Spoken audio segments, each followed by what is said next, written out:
Hi, I'm Robin, and we're here in my studio today to discuss my work and hopefully share with you some thoughts I have about my painting, not just the process, but the things I think about or don't think about.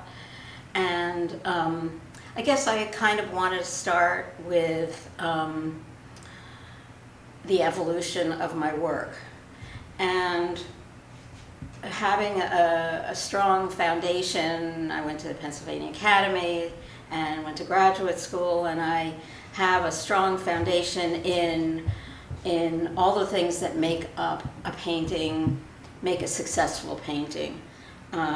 What I'm saying is the compositional things that make up a painting, and all about color, mixing color, and all of that stuff, which is not so interesting. But so when I started to evolve into doing abstraction, I realized that the reason why I'm attracted to abstraction is because nature is perfect as it is. And I have no need to reproduce nature in a painting.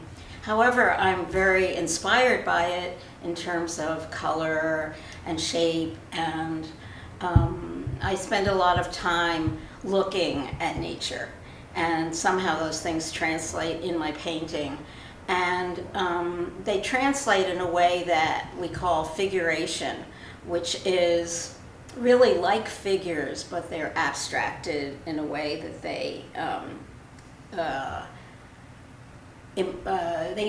they're inspired by nature, but have a figurative aspect as well.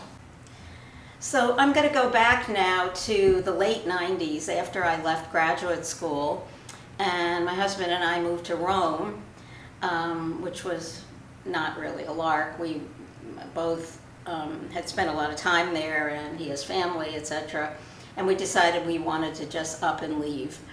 And so we did that. We lived there for 4 years, and that was really a very impactful time in my art, because I became really obsessed with the light, with the history, with walls that were covered in scratches and even early Roman stuff. And while I was there, I studied fresco making and became much more interested in bas-relief. And those things sit with me to this day, and I find myself looking back to the early Renaissance painters and the Baroque painters that I love so much and have really inspired my work. So the experience of living in Rome affects me every day. When I look at, first of all, I work oil on wood panels, which is the material that the Renaissance painters used.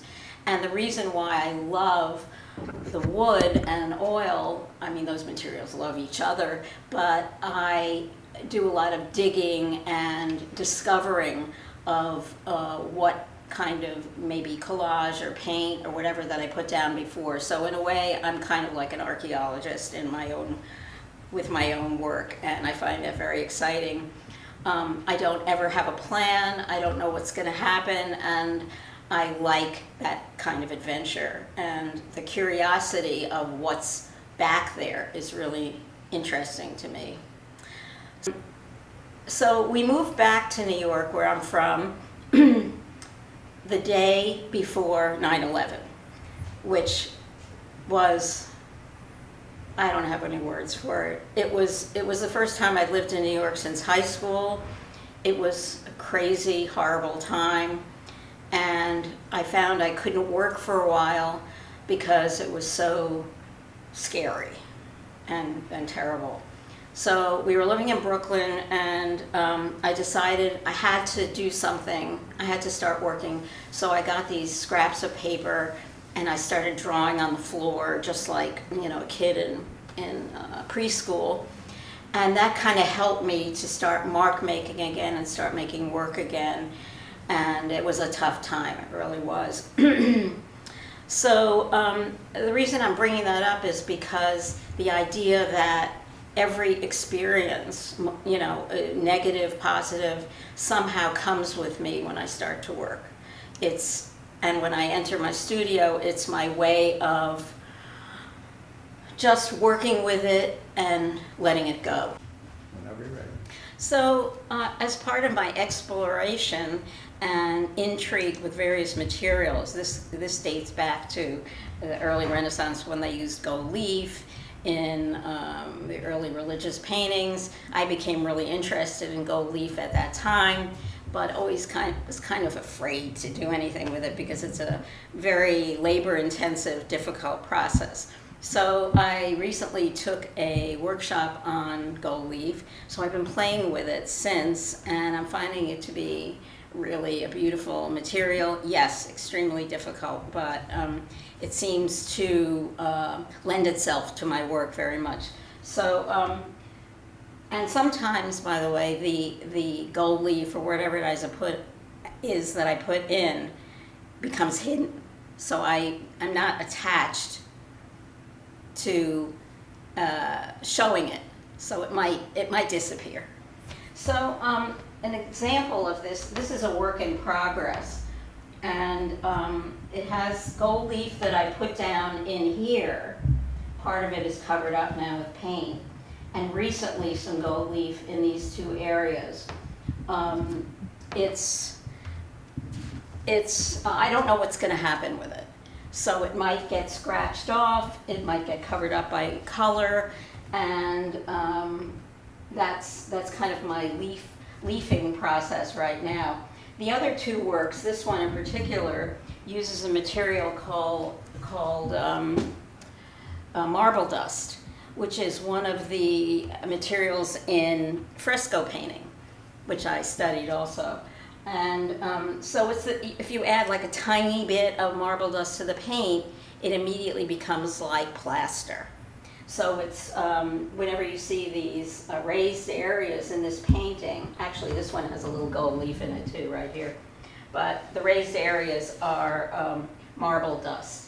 And you can scrape it off or keep it on, dig into it. It's a wonderful material. You just have to be careful with it. So, and sometimes there is no texture at all. Like this one is mostly drawing and paint. But you can see here, I was lifting up some of this paint to discover some red underneath. And at that point, I have a choice to cover it up again or leave it. So searching for light has been a constant theme basically since my Rhone days. And the light that's hidden in the work, I'm looking to uncover.